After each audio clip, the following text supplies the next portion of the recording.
Witam serdecznie, godzina 19 na żywo, czwartek, a jak czwartek, godzina 19. Moim gościem Krzysztof Karoń, witam serdecznie. Dziennikarz, pisarz, ciągle czekamy na książkę. Dziennikarzem, nie jestem pisarzem. Dobrze, dyletant mnie nie przechodzi przez zęby.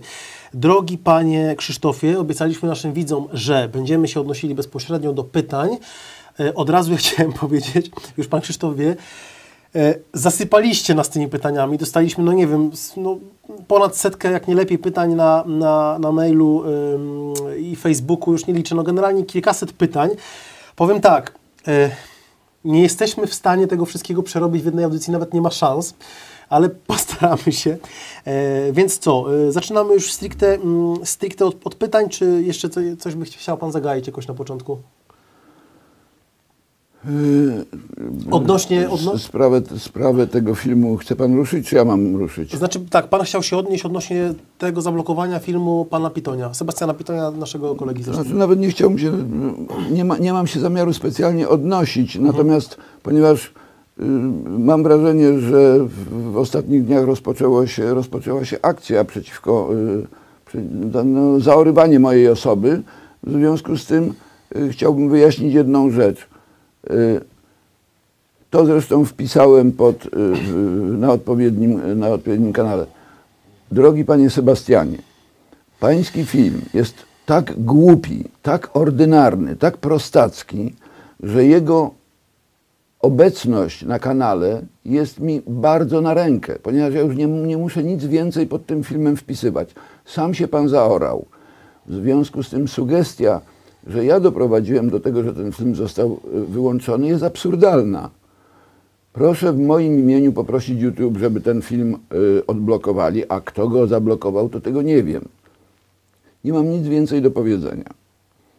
Dziękuję bardzo. Ja tylko dostałem pytanie, więc przekazuję i się nie mieszam w żadne tutaj konflikty. Tak więc przechodzimy, kochani, do pytań. Przypominam, że jesteśmy na żywo. Zróbmy tak, że postaram się wybrać kilka, ale naprawdę jest setki tych wiadomości. I jeszcze w jednej wiadomości jest po parę pytań, więc naprawdę wątpię, że tu przerobimy dzisiaj. Chyba, że idziemy na ilość, a nie na jakość. Nie, a wiadomo, że musimy iść na jakość. Tak więc zaczynamy pierwsze pytania. Zaczynamy od maili, bo tu przychodziły przez ten tydzień. Dzień dobry, tutaj Michał Szczygielski. Od razu przejdę do treści pytań. Dwa pytania. Jeden. Mówił pan, że na rynek pracy co roku wchodzi 500 000 pasożytów, ale przecież chyba wśród tego 500 000 też są ludzie kończący politechniki, szkoły zawodowe. Nie wszyscy przecież wybierają studia humanistyczne, ASP itd. W takim razie na czym polega to, że wszystkich pan określił ludźmi, którzy nic nie potrafią, czy kierunki politechniczne też zostały wypaczone przez nowy marksizm i jeśli tak, to w jaki sposób? To pierwsze pytanie. No, dobrze. To będę odszczekiwał teraz. Na rynek pracy wchodzi, zaznaczam, to są moje obliczenia nie na podstawie jakichś statystyk, tylko na podstawie tego, co wiem na pewno, to znaczy maturę rocznie robi trochę ponad 300 000 osób. Więc uwzględniając, część idzie na studia, część wchodzi od razu na rynek.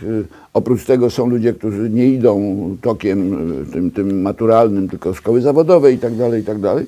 Więc przyjmuję, że mniej więcej 5,5 miliona nowych osób wchodzi na rynek pracy z takim czy innym przesunięciem. I oczywiście wśród tych ludzi są osoby, które, brutalnie mówiąc, oprócz tego, że chodziły do szkoły, to jeszcze zostały w odpowiedni sposób przygotowane w domu, w różnych zresztą sytuacjach i z takich czy innych względów same podjęły dodatkowy wysiłek, który im umożliwił zdobycie kwalifikacji. Przy czym bywają wysokie kwalifikacje, ale bywają kwalifikacje, które są nikomu niepotrzebne. Nie będę w tej chwili tego tematu rozwijał, ale jeżeli ktoś, nawet jeżeli obejrzy moje filmy, ale szczególnie jak się ta nieszczęsna książka pojawi, to tam będzie wyraźnie wyjaśnione, o co chodzi. Są takie specjalności, których opanowanie wymaga bardzo dużego nakładu pracy i człowiek, który pracuje w tych specjalnościach, musi być pasożytem, z tego względu, że on nie tworzy niczego, co jest przydatne dla innych ludzi.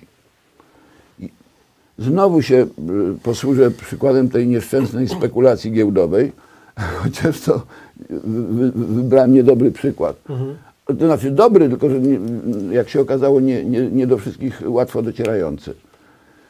Człowiek, który jest wybitnym spekulantem, zna wszystkie triki, zna psychologię, potrafi znakomicie poruszać się na rynku, a trzeba wiedzieć, bo większość ludzi sobie nie zdaje sprawy z tego, że spekulacja w odróżnieniu od inwestowania długoterminowego jest obarczona znacznie mniejszym ryzykiem i jest o wiele łatwiej przewidywalna. O dziwo. Dlatego, że jeżeli się inwestuje, czyli kupuje się akcje po to, żeby korzystać z dywidendy, to planuje się na długi dystans. I tutaj przewidywanie wbrew pozorom wcale nie jest takie proste. Natomiast gra na giełdzie, mówię spekulacja, opiera się na umiejętnym wykorzystywaniu reakcji automatycznych. Czyli ludzie, którzy reagują na sygnały giełdowe, oni myślą dopiero po jakimś czasie. Natomiast jeżeli na przykład jest plotka, firma może być w znakomitej kondycji, natomiast plotka może doprowadzić do tego, że ceny akcji jakiejś firmy spadają na łeb na szyję. Z tego wynika, że to nie jest wynikiem jakiegoś tam racjonalnego procesu, tylko wpuszczenia kłamstwa. I na tego typu impulsy ludzie reagują najpierw automatycznie. Na podstawie mechanizmów, które zna dobry psycholog. Trochę tak jak są ludzie, którzy grając w pokera potrafią, mają tę zdolność, że potrafią blefować, potrafią robić jakąś tam kamienną twarz, nie mając nic i tak dalej, i tak dalej.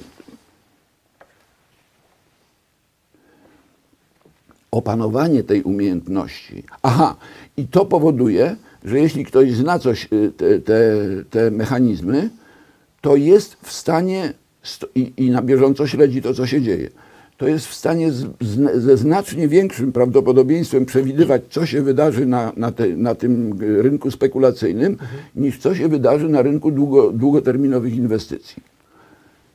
I oczywiście, żeby się tego nauczyć, to trzeba włożyć sporo wysiłku. Trzeba czytać, eksperymentować i tak dalej, poznawać tam te różne... Praktyka trzeba poznać psychologię. Czyli w zasadzie człowiek ciągle się czegoś uczy i zdobywa jakąś ogromną wiedzę. Ale problem polega na tym. I tutaj jest zasadnicza kwestia, dlaczego ten program i ta wiedza, którą ja staram się promować, nazywa się wiedzą społeczną. Ponieważ istnieje jeszcze taki aspekt działalności, który mówi o tym, czy wynik jakiejś pracy, nawet bardzo intensywnej, przyczynia się do powstania czegoś, co jest potrzebne innym ludziom. Bo w przypadku wymiany bezpośredniej, kiedy wymieniamy się dobro za dobro, to nie ma najmniejszej wątpliwości. Pan się napracował, ja się napracowałem i możemy co najwyżej kalkulować, w jakim stopniu się to opłaca. I ja oczywiście robiłem to we własnym interesie, ale mój interes mogłem zrealizować tylko w ten sposób, że wyprodukowałem coś, co jest panu potrzebne. To jest bardzo istotne, a tego w myśleniu współczesnym w ogóle nie ma. Natomiast i oczywiście w związku z tym, działając we własnym interesie, ja musiałem zrobić coś, co panu jest potrzebne, innym ludziom. Natomiast w przypadku spekulanta, tego już przysłowiowego spekulanta, cały wysiłek jego koncentruje się tylko i wyłącznie na jego własnym interesie. Nikt z tego wysiłku nie ma żadnego pożytku. I oczywiście nikt nie może mieć spekulantowi tego za złe. Natomiast istotne jest to, że jeśli ktoś cały wysiłek koncentruje tylko i wyłącznie na własnym interesie, to nie ma prawa domagać się tego, żeby ktoś mu oddał wyprodukowane przez siebie dobro. Tymczasem spekulant napracował, kiwnął tam paru innych spekulantów, zebrał dużą kasę I ludzie myślą, że on okradł spekulantów. I to jest właśnie to nieporozumienie. Nie. Spekulant z tymi pieniędzmi idzie do producenta samochodu, daje mu kasę i bierze od niego samochód. Jednym słowem, on dostał coś i będzie zużywał coś, co wyprodukował inny człowiek swoją ciężką pracą, ale on nikomu nic nie dał. I to jest właśnie ta perspektywa, która nadaje pracy społeczny wymiar. Natomiast co jest najgorsze w tej sytuacji, że w tej chwili ludzie już mają tak spreparowane mózgi, że jak się używa słowa społeczny, to natychmiast komunista, socjalista. Bo to jest już w tej chwili takie skojarzenie. Jeżeli pan powie społeczna nauka Kościoła, to socjalizm, rozdawnictwo. To są już tego typu klisze, to jest tak już nawarstwione, a w zasadzie nawet trudno powiedzieć, czy nawarstwione, bo tam pod spodem już nic nie ma, jest tylko to. To są tego typu zbitki pojęciowe. I to jest bardzo niedobre.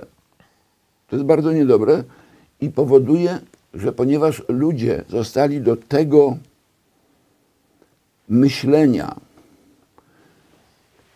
które tak naprawdę jest, aż głupio powiedzieć, jest uwzględnianiem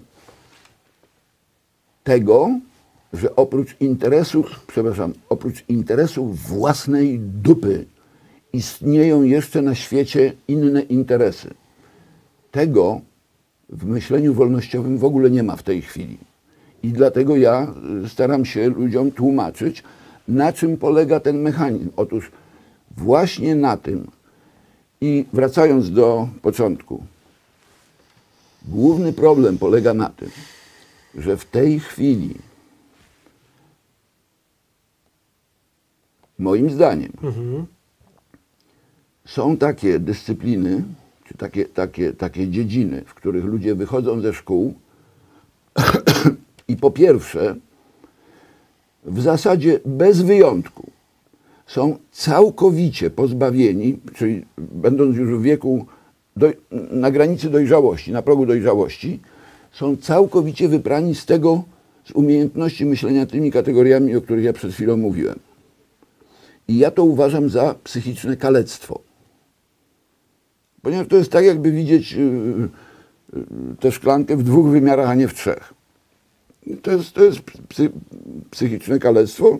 Być może nawet jest jakiś odpowiednik w wadach wzroku. I pod tym względem wszyscy ludzie, którzy w tej chwili kończą szkoły, bez względu na to, na jakim poziomie, są w ten sposób okaleczeni. Przy czym muszę tu zrobić takie zastrzeżenie, nie umiem w tej chwili odpowiedzieć z pamięci, ale wiem, że jakiś czas temu dostałem list od kogoś, nie wiem, czy to nie był Wrocław, nie pamiętam. I ku mojemu zdziwieniu okazało się, że na którejś z politechnik, nie było to dzisiaj, ale nie było to 5 lat temu, czyli współcześnie, Jasne. na którejś z politechnik są zajęcia z etyki pracy, czy coś takiego. Pomyślałem sobie, o kurczę blade, to znaczy, że jeszcze nie wszystko jest zaorane. Więc zdarzają się tego typu wyjątki. Natomiast w zasadzie większość ludzi tego aspektu nie to, że nie uwzględnia, po prostu go nie zna, ponieważ nikt im nigdy nie mówił. Ani w domu rodzice nie mówili, ani w szkole i tak dalej.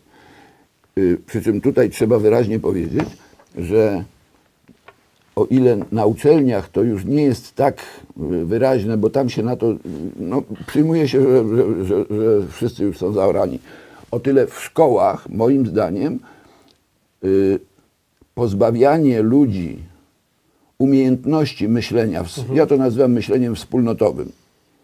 I jeżeli ktoś chce mówić o socjalizmach i jakieś tego typu zarzuty, to ja mogę tylko z politowaniem machać ręką. Że to jest prowadzone programowo. To nie mam najmniejszych wątpliwości, ponieważ znam ideę współczesnych stylów wychowawczych.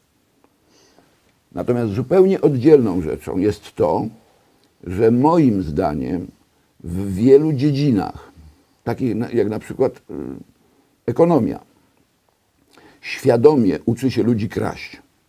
Ponieważ jeśli uczy się Zatem ja nie znam szczegółowych programów. Prosiłem ludzi o nadsyłanie informacji, ale no, nie mam takich wiarygodnych materiałów. Czasami staram się przeglądać programy nauczania różnych uczelni, które są publikowane w internecie, ale one też są takie bardzo ogólne.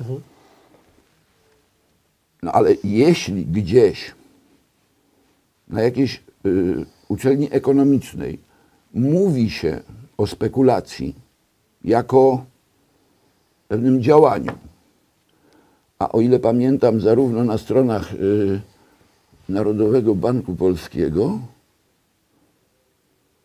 wczoraj czy przedwczoraj szukałem definicji, jak to funkcjonuje w branży. I tam jest mowa o tym, że spekulacja spełnia pozytywne jakieś tam podobno funkcje, natomiast nie mówi się ludziom, że spekulacja jest czystą kradzieżą. No więc jeśli na uczelni wspomina się cokolwiek o tym, że można spekulować, czyli zarabiać na różnicy cen, na czystej różnicy cen i nie tłumaczy się adeptom tej sztuki, że uczy ich się kraść, to jest po prostu kryminał. Z jednym zastrzeżeniem. Ja bym dopuszczał takie nauczanie na tych wydziałach, które by szkoliły ekonomistów do walki z zachodnim systemem bankowym. Wtedy hasło oszukać banksterów byłoby przez jakiś czas uzasadnione. Ponieważ jeżeli oni nas próbują bombą atomową, to my im powinniśmy walić bombą atomową i doprowadzić ich do ruiny. Natomiast trzeba wyraźnie ludziom mówić, że to jest kradzież. I w tym sensie nie będę teraz oczywiście wyliczał, ale mogę wyliczyć dziesiątki takich specjalności, które są w programach szkół i uczelni, co do których nie ma najmniejszych wątpliwości, że te uczelnie produkują takich specjalistów w takich dziedzinach, w których wykonuje się pracę dla innych ludzi zbędną albo wręcz szkodliwą. Jeśli wydziały pedagogiki albo wydziały psychologii wypuszczają w tej chwili takich psychoterapeutów, jakich wypuszczają, proszę sobie obejrzeć filmy, oferty tych różnych coachów, to się mówi coaching? Tak, tego dużo jest, tak. No, proszę posłuchać, co oni ludziom mówią. To jest produkcja ludzi, którzy nigdy niczego nie wyprodukują takiego, co byłoby społecznie pożyteczne. To znaczy społecznie pożyteczne w tym sensie, że byłoby przydatne dla innych ludzi w inny sposób niż przydatne im do kradzieży. No bo oczywiście można powiedzieć, że produkuje wytrychy. Proszę bardzo, szanowni złodzieje, tutaj macie taki wybór wytrychów, że jestem społecznie użyteczny. No ale to dalej chyba już nie muszę. W związku z tym ja to podtrzymuję. W kategoriach społecznych, w kategoriach statystyki, która decyduje o wyniku działalności również ekonomicznej całego społeczeństwa, jest to absolutna katastrofa i system jest nastawiony na produkcję takich ludzi. To nie jest błąd, to jest świadome produkowanie takich ludzi. Okej, to jest jedno z pytań. Bardzo serdecznie dziękuję. Faktycznie troszkę jakby mea culpa, bo ostatnim razem jak ogłosiliśmy, to jak nie sprecyzowałem, żeby po jednym pytaniu, ale też nie zdawałem sobie sprawy, że tu przyjdzie setki maili do nas, a tu przyszło setki maili i w jednym mailu jest po 6-7 pytań. To jest za dużo, więc przyjmijmy, że będę czytał jedno. Więc następnym razem... Ja podejrzewam, że wiele pytań się będzie nakładało. Być może, tak. Dużo faktycznie się nakłada, ale są różniste. Od politykę, teraźniejszość, bieżączkę, więc tutaj tego jest naprawdę dużo. Czytam następne pytanie od Rafała Rawaska. Chciałbym się zapytać, w jakim celu Unia Europejska pozbywa się Wielkiej Brytanii ze swoich szeregów? Nie wierzę, że to był przypadek przy pracy, ponieważ nie było praktycznie żadnej kampanii United Kingdom za pozostaniem w Unii Europejskiej. No oczywiście nie mogę nic sensownego odpowiedzieć, ponieważ żeby na takie pytanie odpowiedzieć, to trzeba mieć, znaczy ja bym się oczywiście podjął, gdybym miał dostęp do informacji. Przecież nie mamy żadnej wiarygodnej informacji. Słyszałem takie interpretacje, że na tydzień przed referendum tam został wykonany manewr, który groził czymś, już nie pamiętam czym, Brytyjczykom i to spowodowało zmianę nastrojów na tyle, że okazało się, że oni chcą wyjść. A gdyby tego, no i analitycy mówią, że gdyby tego myku nie zrobiono, to tak jak zdecydowali się wyjść niewielką nadwyżką, to pewnie jakąś tam niewielkim niedoborem by się zdecydowali zostać. Więc tutaj to można tylko i wyłącznie gdybać, natomiast można w sposób dość wiarygodny przewidywać zamierzone czy niezamierzone skutki tego. No bo na zdrowy chłopski rozum Anglia zrobiła rzecz, wydaje mi się, racjonalną. Z ich punktu widzenia oczywiście, bo z naszego punktu widzenia jest to bardzo niedobry manewr. Po prostu z Unii pozbyliśmy się naturalnego wroga zarówno Francji, jak i odwiecznego wroga Francji, jak i Niemiec. Dokładnie. Który równoważył trochę możliwości działania tych dwóch, również zresztą nienawidzących się sił, no ale Boże drogi, no, jak się ma wspólnego wroga, to się można dogadać. Jak najbardziej. A oni mają wspólnego wroga, czyli nas. Nic tak nie jednoczy jak wspólny wróg. Tak. Natomiast jeśli ten manewr został wykonany całkowicie świadomie przez Anglików, to nie jest wykluczone, że oni, mając rozeznanie i mając informacje przede wszystkim, no bo tam poważne służby działają przecież cały czas, to oni doszli do wniosku, że trzeba się po prostu przygotować do tego, że rzucamy cumy i nasza wyspa odpływa, a wy tam się Tak. z tymi papułasami tam się teraz rządźcie. Przy czym wczoraj lub przedwczoraj przypadkowo zupełnie trafiłem na film, nagranie z jakimś bardzo dziwnym jegomościem. Nie będę wnikał w szczegóły. Polak, który robi filmy, mówiąc swoje komentarze po angielsku. No, widocznie to jest taki message na świat. I on zwrócił uwagę na taką rzecz, która wcale nie jest głupia. Że może się tak zdarzyć, a tego nie można wykluczyć, że Zachód nie będzie w stanie opanować tego, co sam naważył. Nie będzie w stanie wypić tego piwa, czyli ściągnął w jakimś tam celu, najeźdźców,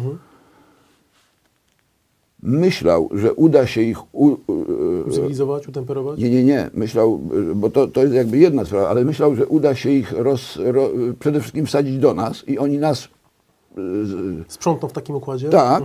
To sobie nie poradzimy? Czyli zneutralizują rozsańczą nas. z środka. Tak.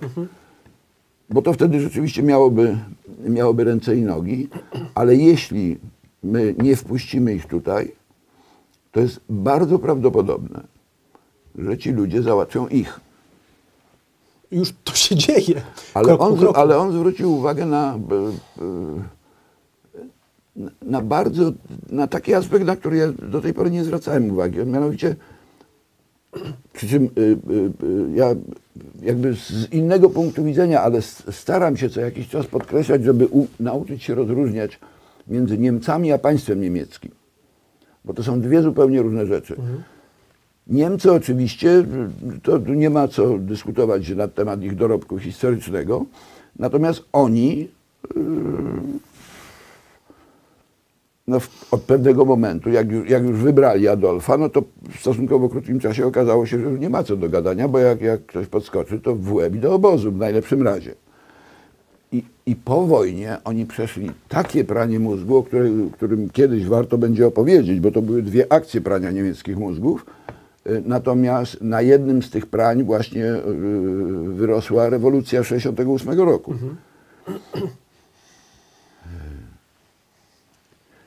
Ale mimo to są normalni ludzie. Wbrew pozorom to są normalni ludzie.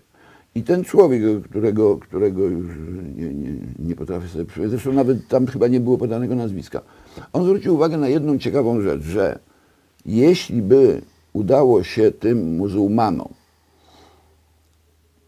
zrobić po prostu wojnę domową, to nie jest wykluczone, że rozpadnie się państwo niemieckie. A państwo niemieckie, i on całkiem niegłupio kombinuje, Niemcy dopóki tworzyli zespół niewielkich tam księstewek, nie księstewek, czy nawet takich landów, powiedzmy, jak Bawaria. Z tym, że no Bawaria była katolicka, więc to jest trochę tam są te różnice wyznaniowe między północą a południem. Ale w zasadzie nie było z nimi problemu. Oni mieli tych swoich wybitnych filozofów i tak dalej, i robili swoje, ale nie zagrażali światu w tym sensie, w jakim zaczęli potem zagrażać. I w jakim zagrażali wcześniej jeszcze, tam, no już nieważne.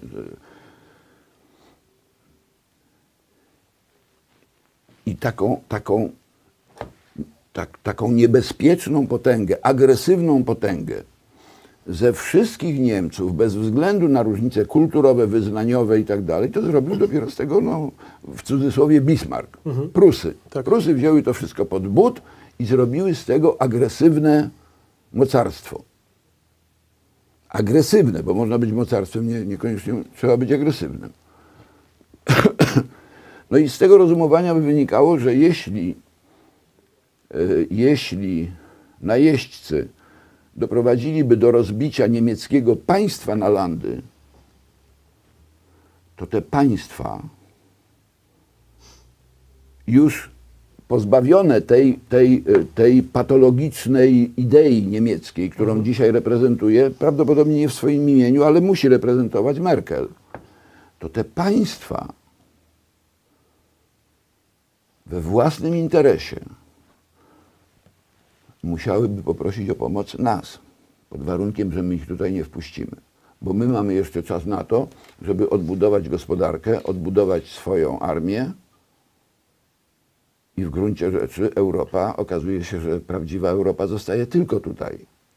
Dokładnie. Bastion. A oni mogą nas wtedy bardzo zacząć potrzebować. Oczywiście to jest, można powiedzieć, taki political fiction, ale to rozumowanie wcale nie jest takie głupie. Chyba odbiegłem od tematu. To delikatnie, ale to właśnie ja nawiążę jeszcze swoim pytaniem jednym, zaraz znowu wrócę do pana. Jestem ciekaw pana opinii odnośnie tej nowej partii AfD, która weszła teraz do Bundestagu. Jak pan, panie Krzysztofie, skomentuje? Bo tam jest wiele różnych... Rozumiem, z tym, że tu już się zbliżamy do czystej polityki. Tak. Ale na pewno zna pan niektóre wypowiedzi i tak dalej, tam gloryfikujących żołnierzy Wehrmachtu, a z drugiej strony na przykład potępiających przyjęcie właśnie nachodźców, tak? Proszę pana, To jest ustawka, czy... Tym, co mówią jakieś przywódcy partii, to nie ma absolutnie żadnego znaczenia. Oni dzisiaj mówią to, jutro mówią co innego. Zieloni mówili, jak trzeba było, to mówili zielono, potem mówili czerwono, potem mówili czarno. Polityka rządzi się swoimi prawami. To jest dążenie do celu, ale czasami... Tak jest. Sprawa samej Unii to jest jakby z tamtego punktu widzenia, to jest pomysł kompletnie nie mający żadnego znaczenia i przede wszystkim głupi, bo oni mówią, o czym oni mówią? O wystąpieniu z Unii? Troszkę tak, ale także bardzo się mocno, powiem kolokwialnie, telepią odnośnie Polaków. Tak zahaczają, bo tam nie do końca są, nie wszyscy są za wystąpieniem z Unii Europejskiej, no tak powiedzmy. No. Bo tak naprawdę jedynym takim dla nas czytelnym postulatem, z tego co ja rozumiem, zaznaczam, nie śledzę tego, bo to szkoda czasu, znaczy szkoda czasu mojego, bo oczywiście zawodowi politycy i dziennikarze muszą to śledzić. Chociaż moim zdaniem dziennikarze nie, dlatego że dziennikarze na okrągło, międląc ten temat, zajmują czas zwykłym ludziom, który to czas zwykli ludzie powinni poświęcić na czytanie książek albo na chodzenie na przyjemne spacery, albo chodzenie do kina. Nie wiem, czy pan zauważył, już wielokrotnie poruszałem w różnych opcjach medialnych sprawę Wentotena i manifestu. Nie. Już kilka razy. Nie. Tak oprócz pana, tak tylko pragnę... Ale bardzo dziękuję i Proszę, bardzo... tak. Pójdzie pan za to do nieba. Mam nadzieję. Robi pan dobry uczynek. Ale nie zrobiłem to tylko dlatego, tylko po prostu uważam, że to jest ważny temat, Tak, o którym oczywiście. trzeba mówić. Ale to, wie pan, to mówi pan w tej chwili o rzeczach ważnych, istotnych, o programie. Natomiast to, czy ten ukradł komuś i tak dalej, to są sprawy, no, ponieważ prokuratura nie zamyka złodziei, to ludzie muszą sami, tyle tylko, że problem polega na tym, że ludzie w tej chwili mogą co najwyżej gadać o tym. A powiem panu jedną ciekawostkę, jak zostałem zaproszony do jednej, nie będę mówił, ze stacji komercyjnych i powiedziałem, że bardzo bym chciał zahaczyć o ten temat. O który temat? Manifestu z Ventotene i o Spinellim, to potem to najpierw była co jakaś rocznica, a potem było, no nie, to raczej nie bardzo. Proszę pana, nie ukrywam, że wszystkie znaki na niebie i na ziemi wskazują na to, bo tak jak kiedyś już panu mówiłem, rok temu można było udawać głupków. Natomiast w tej chwili, po Białej Księdze, jeśli polityk na dzień dobry nie zaczyna od tego, to nie może być działanie nieświadome. Nawet jeżeli jest dość ograniczony umysłowo. No są różni politycy, wiadomo. No tak, ale wie pan, no, chociaż nie, przepraszam. No są. Rzeczywiście, tu chyba przesadziłem. Tak. Od czego zaczęliśmy? Od AfD. Od AfD, tak. To było moje pytanie. No, jedyne czytelne hasło to jest sprzeciw wobec tych imigrantów. Tak jest. I z ich punktu widzenia, z całej reszty, to jest zupełnie oczywiste. Szczególnie jeżeli od czasu do czasu im się przypominają cudowne czasy Wehrmachtu i tak dalej. Tak. Natomiast my możemy myśleć tylko kategoriami mniejszego zła i interesów. I interesów. Natomiast problem polega na tym, że bo tutaj, przepraszam, ale jeszcze jedno zdanie, bo to jest bardzo istotne. Jasne. Bo i u nas się pojawiają kwestie takie, coś tam na temat polexitu i tak dalej, i tak dalej. Otóż to nie jest kwestia, jeśli już znaleźliśmy się w tym szambie, to nie jest kwestia, nie wiem, sentymentów, poglądów i tak dalej, i tak dalej.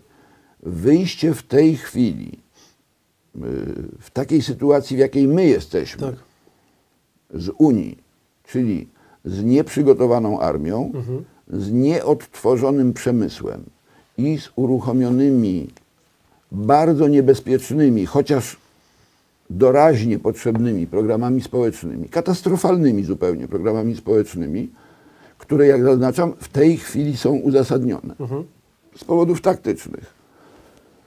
Wyjście w tej chwili z Unii to jest absolutna katastrofa. Ponieważ po naszym wyjściu, i na przykład naszym i Węgier wyjściu z Unii, Unia w ciągu 1 tygodnia zostaje zamieniona w Związek Zachodni, Komunistyczny Związek Zachodni. I jesteśmy wtedy między Unią, która jeszcze ma przed sobą kilka lat możliwości korzystania z pracy Chin, no i trzepania pieniędzy, no bo to nie wiadomo, kiedy to się może skończyć. Z jednej strony to, a z drugiej strony nie zawsze przyjazna nam Rosja. I wtedy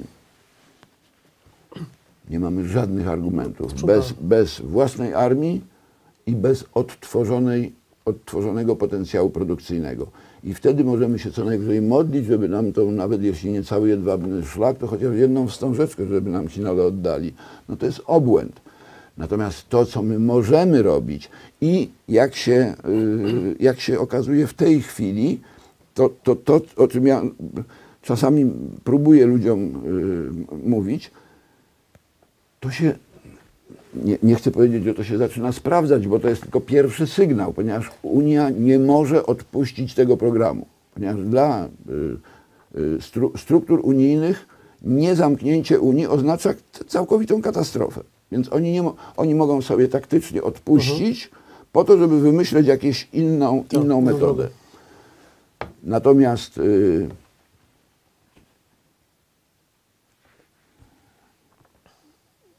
nie wiem, czy to we wczorajszych wiadomościach, a może dzisiejszych,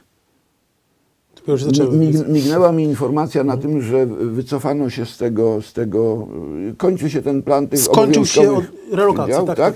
I że oni to coś zaczynają mięknąć, jakby to by. Tak. Ale otóż oni zaczynają mięknąć, również dlatego, że myśmy wytrzymali, że Polska wytrzymała i nie poddała się, bo gdyby się poddała pół roku temu, to już by było po herbacie i oni nie musieliby się wstrzymywać.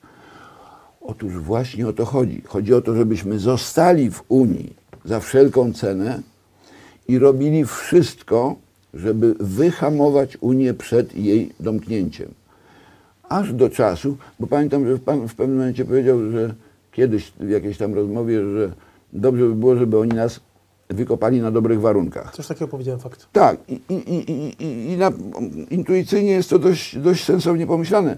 Natomiast nie ma takich warunków dobrych, na których oni by nas mogli wykopać w sytuacji, kiedy my nie mamy odtworzonych własnych mocy produkcyjnych. Tu się zgodzę w pełni, jak najbardziej.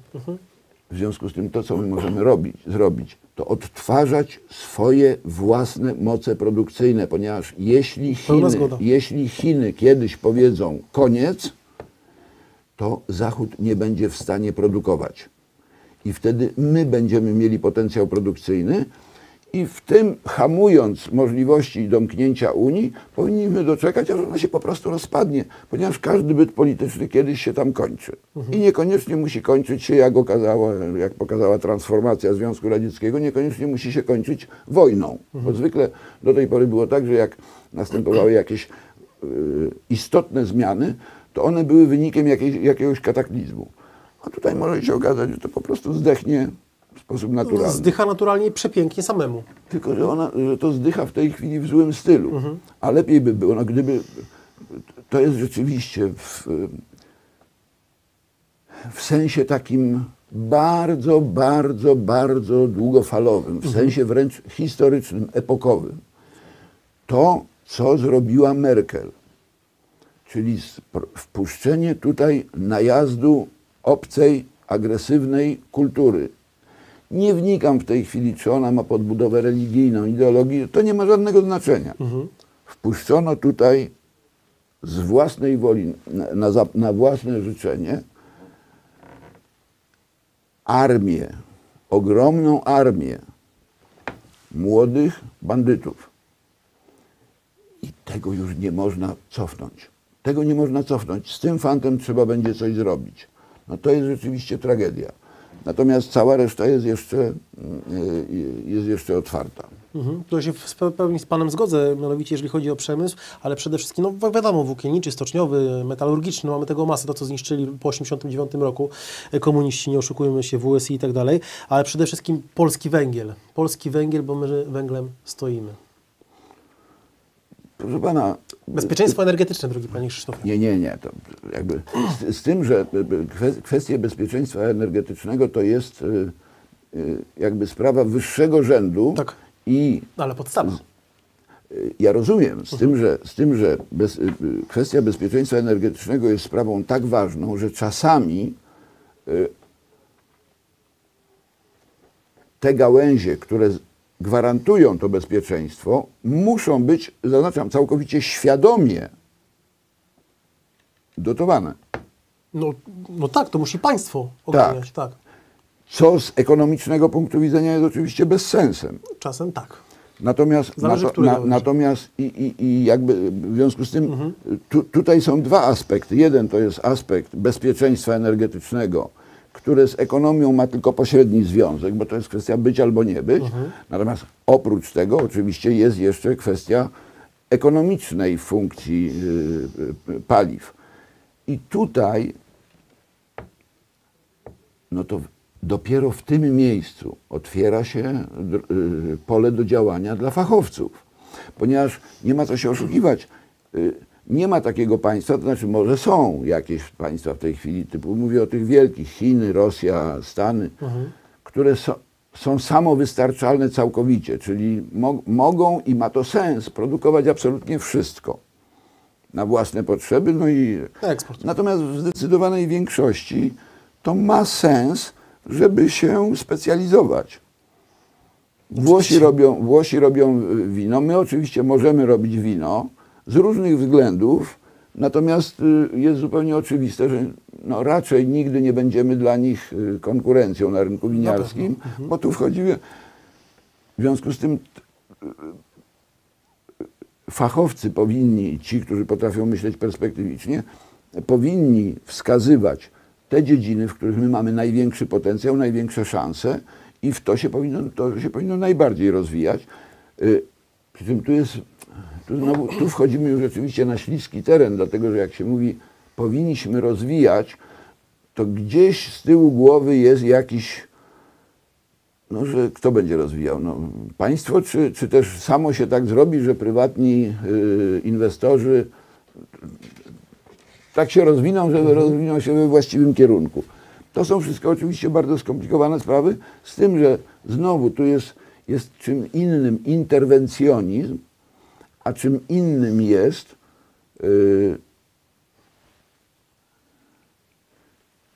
taka, powiedziałbym, nie umiem tego nazwać, bo być może nawet język ekonomiczny nie ma takiego terminu. Znaczy... Nie chodzi mi ani o nadzorczą rolę państwa, ani o inspirującą, czy jakoś tam, że będzie teraz największą gangrenę, jaką można wymyśleć, innowacyjność. No hasło Zakała, dokładnie tak, gorsze od hasła wolność, innowacyjność. To jest marksistowski obłęd. Kwintesencja marksizmu, innowacyjność. I wykształceni ludzie na stanowiskach ministerialnych, łącznie z naszym skądinąd sympatycznym panem Morawieckim,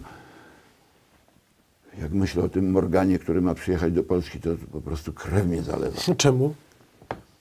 No to mówią, że zaraz do największe tego banki i tak możemy dalej, 3000 miejsc pracy i w ogóle, że to tak w Europie 3000 miejsc pracy dla kogo? Pewnie nie dla Polaków. Tu nie chodzi o to, czy Polaków, czy nie. Dla wykształconych kryminalistów. Bo co oni będą w tych bankach robić? Lepiej będą udzielać kredytów niż mniejsze banki, które się nie specjalizują w kryminalnych przekrętach. Przecież Morgan, to wystarczy nawet w Wikipedii zobaczyć, jakie Morgan kary musiał płacić za udział w wywołaniu kryzysu w Stanach. Zaznaczam, ja nie wiem, czy ta decyzja nie była wynikiem jakiegoś dealu, który ma swoje racjonalne uzasadnienie. Być może tak jest. No to trzeba powiedzieć, szanowni państwo, to są zasady, my nie możemy państwu powiedzieć, ale my bierzemy pełną odpowiedzialność i jeżeli się okaże, że Morgan znowu wykona kolejny balcerowiczowski przekręt, tak jak już, przecież Zaks chyba był tu już raz wpuszczony, właśnie do czasów Balcerowicza. To chyba oni robili ten plan, jak zrujnować Polskę. Chyba tak. Chodzi o sprzedaż tą, tak? Wszystko, żeby... O tę reprywatyzację, czyli likwidację polskiego przemysłu. Dokładnie. No i teraz oni tutaj mają razem z Morganem przyjechać do Polski. Zaznaczam, jeżeli istnieją jakieś względy, o których nie można mówić, to trzeba przynajmniej powiedzieć, to my w takim razie tu publicznie nie możemy powiedzieć, ale bierzemy odpowiedzialność za skutki tego. Czyli jak tego, to po prostu stawiamy się pod ścianą. Proszę pana, to nie jest zabawa. W ten sposób marnowano kolejnym pokoleniom życie. Milionom ludzi marnowano życie. Zgadzam, tak było. Ograbiano miliony ludzi z ich ciężkiej pracy. I teraz instytucja finansowa, która jest, i tu jest ważne, i to, no tu muszę to powiedzieć, bo ja po to robię ten program wiedzy społecznej, tak, żeby ludzie byli w stanie, nawet jeżeli nie w szczegółach, to ogólnie zrozumieć skutki tego, co się dzieje w życiu społecznym. Otóż, jeśli się uwzględni to, co wcześniej powiedziałem o tych praca pożyteczna, tam zbędna, szkodliwa i tak dalej, to nikt nie będzie w stanie przedstawić żadnego takiego racjonalnego celu ekonomicznie uzasadnionego, ale nie nastawionego na przestępstwo, który mógłby tutaj realizować wielki komercyjny bank. Bo co on ma tu robić? Co? Poza tym, że da pracę kilku tym najcwańszym, wie pan, co tam będą w pokerach grać. Słyszymy, że jest prestiżowo. No, Proszę pana, no jaki to prestiż? Tak mówią, Pracować. Oczywiście bardzo prestiżowe jest pracowanie w luksusowym burdelu. A takim, wie pan, takim jakiejś dworcówce, to mały prestiż. No to są ludzie o mentalności, jak to powiedział wiekopomny Władysław Gomułka, ludzie o mentalności Alfonsów. Można powiedzieć, że ja przesadzam. Proszę pana, jaki pożytek może wyniknąć z tego, że tutaj się zainstaluje wielki bank, bo nie wiem, być może on będzie robił taką obsługę ludzi z ulicy, tam przyjdą, wpłacą karty, nie sądzę, oni się chyba tym nie zajmują. W związku z tym on będzie świadczył jakieś usługi kredytowe dla rządu, lewarowania, nie lewarowania. No to, dług publiczny i tak dalej. No więc to właśnie, to jest ta katastrofa, która doprowadziła do tego, że Europa, nie tylko Polska, że Europa wygląda tak, jak wygląda. To jest, zaznaczam, być może jest tam coś, czego ja nie rozumiem, ale ja mam 18 lat, za 2 czy 3 lata pójdę do głosowania. Ja wiem już dzisiaj, na kogo będę głosował, nawet jeżeli by się okazało, że to są, że mi to bardzo nie pasuje, ponieważ w tej chwili jedynym kryterium przy głosowaniu jest kwestia istnienia państwa polskiego. Dokładnie. Natomiast jak już to istnienie państwa polskiego zostanie zbite, że tak powiem, obronione, no to pojawia się kwestia, kto ma zastąpić tych skądinąd być może bardzo pozytywnie myślących ludzi, bo ja głęboko wierzę, że minister Morawiecki, który jest człowiekiem jeszcze stosunkowo młodym, no taki bez strzacha, widać, że tam oszlifował się. No też w banku pracował komercyjnym. Ale to jest właśnie człowiek, który przeszedł całą drogę, że tak powiem, formowania i jego od maleńkości, że tak powiem, no na szczęście ojca miał uczciwego, ale też niezbyt mądrego. Bo przecież to, co czasami starszy pan Morawiecki pięknie, ale dyrdymaczy, to aż przykro słuchać. Zaznaczam, proszę pana, jest takie powiedzenie, dobrymi chęciami piekło jest wybrukowane. Tak. No więc to jest ten problem. Ja zakładam, że minister Morawiecki jest fantastycznym gościem. Nie mam najmniejszych wątpliwości, że osobiście jest krystaliczną postacią, ale on najprawdopodobniej nie rozumie tego, co robi, skutków, bo go tak, no po prostu go ten system tak wychował. I to nie ten system u nas, bo u nas to w ogóle nie ma żadnego systemu, u nas jest po prostu zwykły kryminał. Natomiast ten system został jakby zmontowany na Zachodzie. I on został tutaj, jak to się ładnie mówi, implementowany. Znowu z ostatnim zastrzeżeniem. Chyba że są takie okoliczności, no, o których my po prostu nie wiemy. No to wtedy... Zapewne takie są na 100%. No więc właśnie podejrzewam, że nie ma takich. Że tutaj... Nie. To znaczy podejrzewam, że minister Morawiecki i rząd, jeśli nie chcą w ten sposób sobie kupić możliwości przedłużenia finansowania tego chorego programu społecznego, który w tej chwili uruchamiają. Bo zaznaczam, ten program w tej chwili jest konieczny, ale czym innym jest, nazwijmy to w cudzysłowie, zwrot okradzionemu społeczeństwu w możliwej formie jakiejś części tego ukradzionego, rozkradzionego bogactwa, to jest jedna sprawa. Inna sprawa, że wcale nie ma mowy o odzyskaniu skradzionego bogactwa. Ponieważ zdaje się, że na tych 250 miliardach, które za czasów Platformy ukradziono, to na to już położono krzyżyk. My cały czas mówimy w tej chwili nie tyle o odzyskiwaniu kradzionego, co o zmniejszeniu ilości kradzionego VAT-u. Bo to się do tego sprowadza. To nie są jakieś pieniądze, które są dodatkowe. Nie. Było w budżecie uwzględnione, że 60 miliardów co roku musi być ukradzione przez chłopaków, no i teraz to 60 miliardów zjechało powiedzmy do połowy, ale połowa w dalszym ciągu jest kradziona i będzie kradziona. I oni mają oczywiście intencję, żeby to zahamować. Ale to, że w tej chwili wykonuje się pewne bieżące manewry, to rozumiem, no, mamy wojnę, po prostu. Poza tym, ale nie, to do tego zaraz.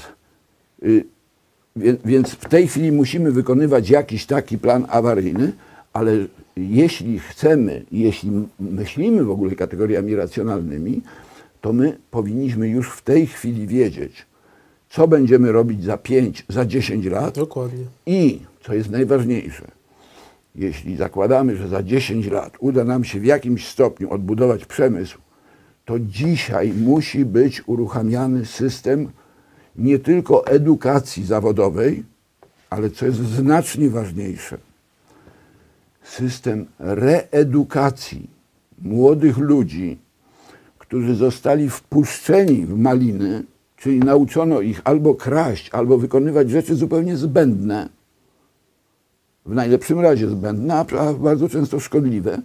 I oni nie z własnej winy nie mają innego wyjścia. Oni muszą szukać roboty w korporacjach, gdzie ich będzie się upokarzało, ale oni dostaną swoje. Czy gdzieś tam, no najlepiej oczywiście gdzieś w administracji państwowej, bo tam to już w ogóle można się kompletnie obijać. Od 8 do 14 i haja do domu. No, ale oni nie mają innego wyjścia.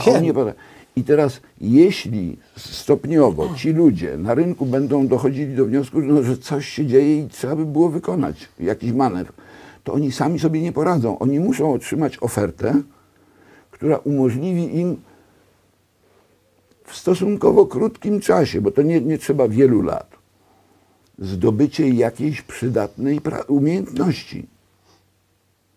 I na to moim zdaniem są pieniądze. Nie chcę w tej chwili rozwijać tematu, ale dzisiaj się dowiedziałem, a informacja jest już dość stara. Taka wiadomość przeleciała mi przed oczami.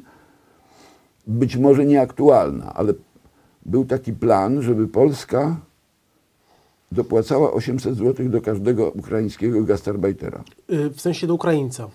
Też o tym słyszałem, w sensie do Ukraińca. No tak. Do gastarbeitera z Ukrainy. Dokładnie, tak. I on przeszedł, czy nie? Właśnie nie mam tej wiedzy. Ciągle się dopominam, bo też nasi widzowie o tym bardzo często mówią, że faktycznie jest coś takiego, że dla pracodawców jest dopłacane do każdego Ukraińca, jeżeli będzie Ukraińców zatrudniał. No, nie mam tej wiedzy. No, ale proszę pana, jeśli ktoś wpadł Ponoć na taki to jest pomysł, prawda, ale mówię, że nie mam tej wiedzy, dlatego nie mówię. To jest temat dla dziennikarzy, ponieważ jeśli coś takiego istnieje, a to jest kwestia setek tysięcy już ludzi w tej chwili w Polsce. Jak nie 2 miliony już. Ale proszę pana, o co w tym wszystkim chodzi? Bo te pieniądze, no siłą rzeczy, znaczy one nie tyle są dopłacane, ile nie są ściągane z pracodawcy. Tak prawda? jest, tak jest. Ale w bilansie i tak wychodzi, że to jest kilkaset tysięcy razy 800 zł co miesiąc. To już są grube miliony, jeśli nie miliardy. No i teraz, ale to jest sytuacja taka, w której mielibyśmy sobie hodować gastarbeiterów w sytuacji, kiedy na rynku jest ogromna ogromna liczba Polaków, którzy, część z nich oczywiście nie chce pracować, bo jest im bardzo dobrze, że można jeszcze negocjować i tam kraść jakieś granty fikcyjne. To, co się dzieje w środowisku artystycznym, w szkolnictwie i tak dalej, to jest obłęd. Więc sfinansowanie takiego systemu, bo to niestety taki wysiłek, jeżeli on ma przynieść skutek na dużą metę, to taki wysiłek no, musi podjąć państwo, bo to jest decyzja zbyt dużego kalibru i tego się nie da załatwić metodą pracy organicznej typu, wie pan, Wielkopolska, XIX wiek, tam się porozumieli, wyszło, nie wyszło i tak dalej. To są sprawy, bo o co chodzi? Chodzi o to, że my mamy w tej chwili sytuację społeczeństwa, które zostało okaleczone, zdemoralizowane i okradzione. I to nie jest jego wina. I to społeczeństwo, zanim ono zacznie normalnie funkcjonować, ono najpierw musi zostać wyleczone. I jednym z elementów tej terapii, czyli przywrócenia zdrowia, jest umożliwienie tym ludziom, którzy zostali okaleczeni, nabycie pożytecznych umiejętności. Proszę pana, pieniądze, o których mówimy, które są wpłacane w tej chwili po to, żeby ściągnąć tutaj i zadomowić gastarbeiterów ukraińskich, po to, żeby oni, nie daj Boże, nie polecieli do Niemiec, a my tu zostaniemy jak te pipy. No to wie pan, jaki to jest obłęd. To za te pieniądze taki system różnego typu kursów reedukacyjnych, ale oczywiście rzetelnie robionych, bo to jest, nie ma sensu wchodzić w szczegóły, bez żadnego problemu zostaje sfinansowany. I jaki jest zysk? Ci ludzie, którzy mają w tej chwili 25-30 lat, mają przed sobą 30-40 lat pracy, oni mogą wrócić do społeczeństwa, stać się pożytecznym składnikiem, że tak powiem, społeczeństwa, tym najważniejszym. Coś wnosić. I nie będą przede wszystkim pogłębiać swojego stanu upośledzenia, bo jeśli oni tego nie zmienią, no to nie ma innego wyjścia. Oni będą z czegoś musieli żyć i oni, nie mając innej możliwości, będą musieli kraść. To jest tak proste. No. Jeśli człowiek nie chce umrzeć z głodu, a nic nie potrafi, to musi kraść. I ten system to miał właśnie na celu i z tego się trzeba wydobyć. Przechodzimy do pytania. Zdzich Gidek.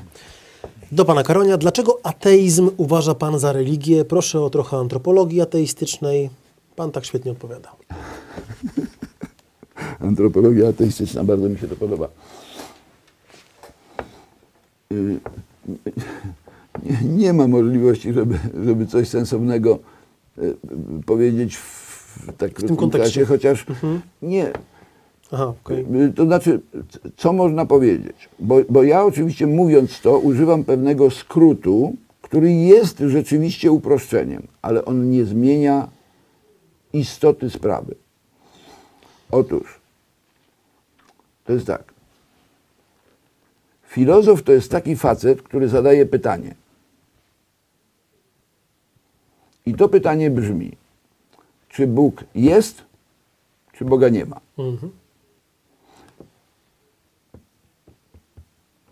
Odwieczne pytanie. Śmiesznie, ale pomijając, bo to oczywiście można powiedzieć znacznie pięknie i można do tego momentu już można napisać parę książek. Ale ja to powiedziałem w jednym zdaniu. Okay. Taki jest sens filozofii.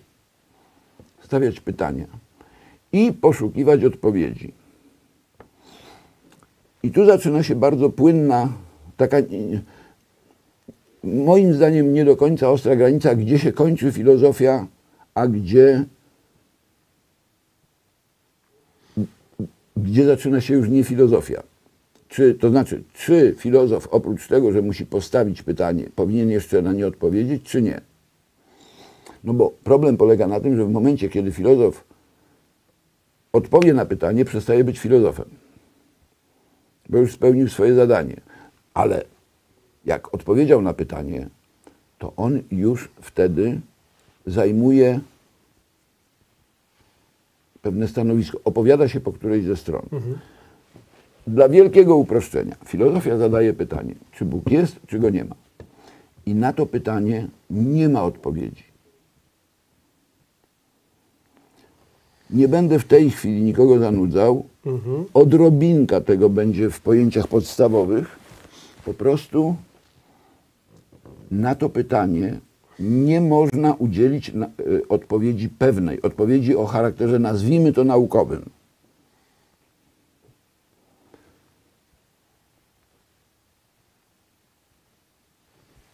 Jednak bez względu na to, na jakiej podstawie po postawieniu takiego pytania musi paść odpowiedź. I są 3 odpowiedzi. Bóg jest, nie wiem, Boga nie ma. Ta środkowa odpowiedź, nie wiem, to się nazywa, o ile pamiętam, agnostycyzm. Czyli po prostu Nie wiem. nie wiem. Zarobiony jestem. Nie wiem. Jeśli ktoś mówi, że Bóg jest, to ponieważ nie ma na to dowodu, to on wierzy, że on jest. I można się zastanawiać, na jakiej podstawie on wierzy. Tam kilka teorii było w historii, że tam nic nie traci, wierząc, na przykład. To. Tak, oczywiście, no ale to już są takie... Ja nie będę nieskromny i nie będę rozwijał tego tematu, ale ja uważam, że na to pytanie jest racjonalna odpowiedź. Być może kiedyś do tego wrócimy, ale to wtedy trzeba będzie kupić coś, żeby dłużej przetrwać, bo to jest ładnych parę godzin piłowania. Okay. Wcale, żartuję, wcale nie parę godzin, znacznie krócej. Okay. Ale trzeba wiedzieć, jak funkcjonuje... Trzeba wiedzieć, jak jest skonstruowana rzeczywistość. Nie będę tego teraz rozwijał, ale powiem tylko jedno pytanie. Ja na pana patrzę i widzę, o, to jest Maciej Rola. A pan na mnie patrzy i widzi, o, Karoń. Ale czy, jakby inaczej, w tej formie, w tej postaci, w jakiej ja pana widzę, pan nie istnieje. I to, co pan widzi, też nie istnieje. W tej postaci ja też nie istnieję. Okay. I jeśli widzowie widzą nasze postaci, to oni nie widzą tego, co my widzimy. I jeśli ja zamykam oczy, to pan naprawdę przestaje w tej postaci, zaznaczam, istnieć. I jeśli wszyscy widzowie zamkną oczy i nikt na pana nie patrzy, zaznaczam, ja nie żartuję w tej chwili, jeśli nikt na pana nie patrzy, to pana w tej postaci nie ma. Nie ma koloru, nie ma ciała, nie ma rąk, nie ma paznokci, nie ma okularów. Nic nie ma. Są tylko, proszę pana, i tu się nie będę za bardzo wybzdyczał, polecam bardzo fantastyczne wykłady profesora Meissnera. Jest tylko jakaś dziwna chmura złożona tam z mionów, bozonów, fermionów, ale jak pan trochę pogrzebie, posłucha, nawet nie znając matematyki, posłucha chociażby profesora Meissnera, to okazuje się, że ich też nie ma. W tym znaczeniu, jakie my, w tym intuicyjnym znaczeniu, jakie my pod to słowo podkładamy. Ponieważ niczego z tego coś, co się nazywa mionem, fermionem, bozonem, czy jak to tam się nazywa, to są rzeczy, które są czymś, co na pewno nie jest materialne w tym sensie. Czegoś takiego w ogóle nie ma. A mimo to nie ma najmniejszych wątpliwości, że jesteśmy czymś bardzo realnym, czy bardzo konkretnym. I jeżeli ja pana, i co jest najśmieszniejsze, jeżeli ja bym panu teraz złamał palec, to by pan się tak skręcał, i na odwrót zresztą. I teraz bez względu na to, z czego pan jest skonstruowany i czym pan jest w istocie, to niewątpliwie ból, który by pan odczuwał, byłby bez wątpienia obiektywny na swój sposób. I realny. Tak. Nie ma chyba nic bardziej realnego niż ból. No właśnie. W związku z tym, proszę pana, żeby dalej nie wchodzić w to problem istnienia i nieistnienia to są takie dość cienkie historie. I tutaj na pewno tego nie rozwiążemy. Ale zaczęło się to wszystko od tego jest, nie wiem, nie ma. Więc ten, który mówi, że nie wiem, no to mówi tak jak, no nie wiem. Ten, który mówi, że jest, mówi o Bogu. Tak. On mówi w gruncie rzeczy, że on wierzy w to, że jest. A ten, który mówi, że nie ma, wierzy w to, że go nie ma. Ponieważ nie ma na to żadnego dowodu. I znacznie trudniej, a w zasadzie tak naprawdę w ogóle, to już jest kwestia logiki, nie da się przeprowadzić dowodu na nieistnienie. Poza sytuacjami, układami zamkniętymi, bo można przeprowadzić dowód, czy w tej szklance jest woda, czy jej nie ma. Natomiast dowodu na nieistnienie nie da się przeprowadzić. To się sprowadza tylko i wyłącznie do tego, że ateizm zawsze jest kwestią wiary, przekonania, pewnego nastawienia, pewnej przeświadczenia, mentalności. No to jeśli jest kwestią wiary, to opiera się on dokładnie na tej samej zasadzie, w sensie mechanizmu psychicznego, co religia. Oczywiście można powiedzieć, że on nie ma tej obudowy, którą ma religia, czyli nie ma swojej teologii, chociaż w gruncie rzeczy, jakby tak naprawdę popatrzeć, to ateizm ma swoją bardzo rozbudowaną antyteologię. To nie ma sensu sięgać. Przepraszam, ja mówię o ateizmie na pewnym poziomie, ja nie mówię o postgimnazjalizmie, bo wie pan, żyjemy w czasach postgimnazjalizmu, nie postmodernizmu, tylko postgimnazjalizmu. To jest taki stan umysłowy między maturą, między gimnazjum a maturą. To jest taki średni poziom mentalny współczesnego człowieka, postgimnazjalizm. I na tym poziomie oczywiście no, ateizm jest czymś takim powszechnym, normalnym. Z czym po prostu nie da się dyskutować na sensownym poziomie. No, jakiś tam cymbał, no, ksiądz mu tam zrobił jakąś krzywdę albo to nie lubi, bo na tacę dają tam to złodzieje. Jeżeli ktoś coś takiego mówi, to nie zdaje sobie sprawy, że z tej tacy przez kilkaset lat utrzymywane były w Europie wszystkie szpitale, przytułki, sierocińce itd., itd. Jak to wygląda dzisiaj, to jest zupełnie inna sprawa. Od czasu II wojny światowej kultura jest niszczona regularnie, w związku z tym z czym mamy do czynienia dzisiaj, to jest zupełnie inna historia. Ale kończąc, ten współczesny postgimnazjalny ateizm, oczywiście on nie ma liturgii, nie ma tych wszystkich sakramentów i tak, ale co do istoty, jako podstawa światopoglądu, jest dokładnie religią. Nie wiem, czy to jest wystarczająca odpowiedź, ale to miałem na myśli, mówiąc to, co wywołało to pytanie. Okej.